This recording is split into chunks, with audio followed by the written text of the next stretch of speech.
What is a good will? There is an important distinction between a classical sense and a modern sense of the term, which we accept by default as moderns, as people raised in a modern context by modern teachers.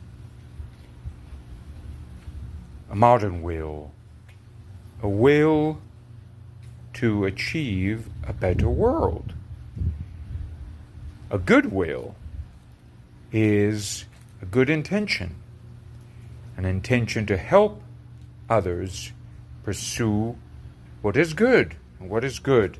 Our ideal, our common ideal, not the ideal of a small sect, a small group of people, but an ideal that we can all share, that all reasonable people would share.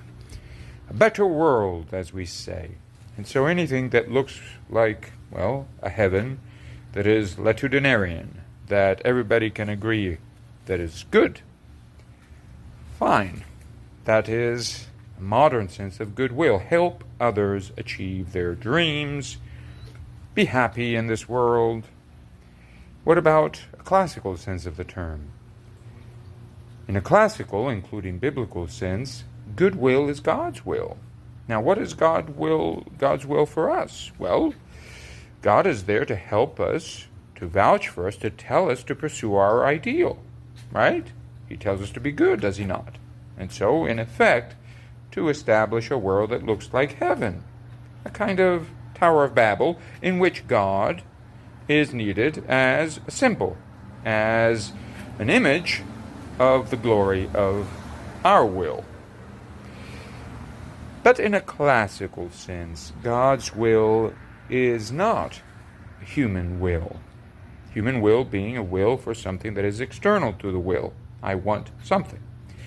God's will is for itself. In other words, God wills himself as the perfection of will.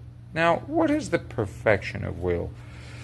The perfection of will involves an intellect, a mind that is at work in all things, a creative mind.